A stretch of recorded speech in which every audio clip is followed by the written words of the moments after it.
दोस्तों हम आए हुए हैं पब्लिक पार्क और पब्लिक पार्क में जैसे कि आप देख रहे हैं कि गाड़ियाँ चल रही हैं और यूट्यूबर्स जो है वीडियोस बना रहे हैं। आई लव बीकानेर लिखा हुआ है और ये एक ऐसा सेल्फी पॉइंट है जहाँ पर सभी लोग सेल्फी वगैरह लेते रहते हैं और शाम को आप देखेंगे तो यहाँ पर इतनी भीड़ होती है जैसे सेल्फी के लिए कोई और जगह शहर में बची ही ना हो। तो बस चटोकरे लोगों के लिए भी यहाँ पर बहुत सारी व्यवस्था है। शाम को यहाँ फुहारा चलता रहता है और पीछे एक छतरी आपको दिखाई दे रही है जो कि अभी तक यहाँ पर कोई भी नहीं था, लेकिन जैसे ही मैं यहाँ पर गई और मैंने छतरी के बारे में बताया तो लोगों ने आना शुरू कर दिया जैसे उनकी बपौती छिन गई हो। हाय फ्रेंड्स, दोस्तों पुरानी चीज़ों को या जो धरोहर हमारी होती है, पुरातन सभ्यता की चीज़ें होती हैं, उन्हें हम बेकार मानते हैं, फालतू मानते हैं और वो इस तरह से वीरान पड़ी होती है। देखिए मेरे पीछे जो ये छतरी बनी हुई है बिल्कुल वीरान पड़ी हुई है। हालांकि सामने आप देखेंगे तो बहुत सारा ट्रैफिक है, शहीद स्मारक है जहाँ भीड़ लगी रहती है। आई लव बीकानेर लिखा है, लोग सेल्फी खिंचवाते रहते हैं, करते रहते हैं, लेकिन यहाँ पर कोई नहीं आता। बिल्कुल एकदम वीरान सी पड़ी हुई है। तो चलिए मैं आपको चलकर दिखाती हूँ कि ये छतरी आखिर इसको क्यों कहते हैं और इस छतरी का महत्व क्या है। तो चलिए देखिए, ये हम पहुंच गए छतरी में। और छतरी से इसलिए कहते हैं कि बिल्कुल इसकी जो आकृति है वो बिल्कुल छतरी नुमा है। आप देखेंगे चारों तरफ एकदम छतरी जैसी बनी हुई है, ये आपको दिख रही होगी छतरी का सेंटर पॉइंट। और ये झरोखे एकदम छतरी जैसी बनी हुई है और स्तंभ बने हुए हैं इसमें। और आप देखिए चारों तरफ से हवा आने का सिस्टम है। आप अभी मई जून का महीना चल रहा है, यानी मई का महीना जब शुरू हो जाता है तो हम सोचते हैं भयंकर गर्मी शुरू हो जाती है और बारिश भी अभी नहीं हुई है, तो बारिश से पहले गर्मी तो बहुत ज़्यादा है। लेकिन यहाँ खड़े रहकर मुझे बिल्कुल भी गर्मी का एहसास नहीं हो रहा, बिल्कुल बहुत कम हो रहा है। तो आप देख रहे हैं कि ये छतरी जो है, ठंडी ठंडी हवा यहाँ से आती रहती है, चारों तरफ से हवा आती रहती है। हवा के झोंके जब आते हैं बहुत ही अच्छा लगता है। और एसी की ज़रूरत नहीं पड़ती, कूलर की ज़रूरत नहीं पड़ती, पंखों की ज़रूरत नहीं पड़ती। हमने जितने साधन जुटाए हैं आज घर में, वो हमें घर के लिए ही ज़रूरत पड़ती है उनकी, क्योंकि ईंटों के पत्थरों के घरों में हम रहते हैं।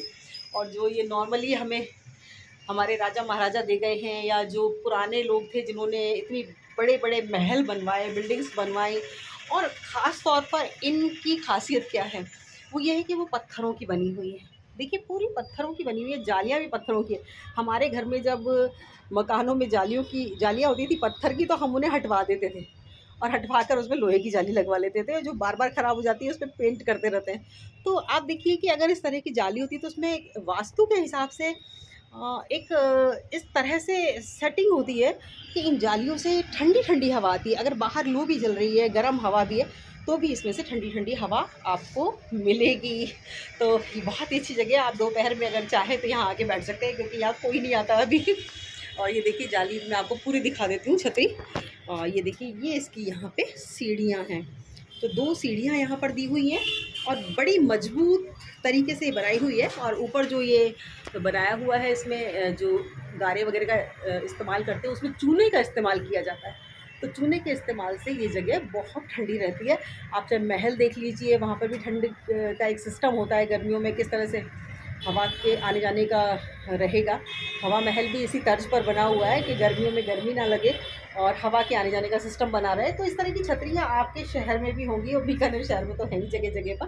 तो ये छतरियाँ हमें गर्मी में ठंडक का एहसास दिलाती हैं। तो आप भी कभी आइएगा और इन छतरियों में बैठिएगा, थोड़ी देर थोड़ा वक्त बिताइएगा, थोड़ा सा समय प्रकृति के लिए, थोड़ा सा समय हमारी प्राचीन धरोहर के लिए, थोड़ा सा समय उन चीज़ों को देखने के लिए जिन्हें देखने के लिए आज हम तरस गए हैं। जहाँ शहरी सभ्यता में, शहरी वातावरण में हम टेम्परेरी चीज़ों को देखते हैं, बिल्कुल टेम्परेरी चीज़ें हैं, यूज़ एंड थ्रो। आज बनी 2 साल बाद पता नहीं दादा ने बनाई, पोता इस्तेमाल करेगा कि नहीं करेगा। लेकिन यहाँ जो चीज़ें बनी हुई हैं, इस तरह की चीज़ें, ये तो मैंने सिर्फ आपको छतरी बताई है, आपको महल वगैरह भी मैं बताऊँगी। तो ये जो चीज़ें बनी हुई ना, ये पूरा शहर यूज़ करता है। यानी कहते हैं ना कि राजा जो होते हैं वो परिवार के एक मुखिया की तरह हुआ करते हैं। तो शहर के राजा या जो भी अपने क्षेत्र के राजा होते थे, वो पूरे उस क्षेत्र के मुखिया की तरह होते थे। वो सभी के बारे में सोचते थे और सार्वजनिक चीज़ें बनवाते थे। तो इस तरह की छतरियाँ बहुत सारी बनी हैं। पहले किस काम आती थी पता नहीं, लेकिन आज यहाँ बैठकर हम आराम से दोपहर का समय बिता सकते हैं। इतनी तेज़ गर्मी में, लू चलती हुई गर्मी में दोपहर का समय हमारा आराम से बीत सकता है। अगर हमारे पास पंखे नहीं है, कूलर नहीं है, एसी नहीं है, तो गोली मारो एसी को, कूलर को, पंखे, यहाँ आकर बैठो और आराम से दिन बिताओ। तो कैसी लगी आपको ये छतरी मुझे ज़रूर बताना कमेंट करके। चलिए आपको पूरी दिखा देती हूँ। यहाँ से हम सीढ़ियों से उतर रहे हैं, थोड़ा धीरे धीरे ध्यान से। वैसे सीढ़ियाँ बहुत छोटी छोटी सी हैं ताकि आपको दिक्कत ना हो। मैं आपको दिखाती हूँ सीढ़ियाँ। ये देखिए पूरी छतरी आपको अब दिखाई दे रही है। तो चलिए दोस्तों, फिर मिलेंगे किसी ऐसी ही धरोहर के साथ। चेक कर लेते हैं नीचे कोई खजाना वजाना तो नहीं। नहीं नहीं, बस एक छोटा सा कमरा है, कोई बात नहीं। चलो खजाना ना सही, आराम भी बहुत बड़ी चीज़ है। चलिए थोड़ी देर आराम करते हैं और ठंडी हवा का आनंद लेते हैं। आप भी देखिए, और जब ये पूरी आपको दिखे तो आप समझने की कोशिश कीजिए, पहचानने की कोशिश कीजिए कि आपने इसे अपने शहर में कहीं देखा है, या कहीं आप घूमने गए हैं तो वहाँ इसे आपने देखा है। तो कहाँ कहाँ देखा है, कमेंट करके ज़रूर बताएं।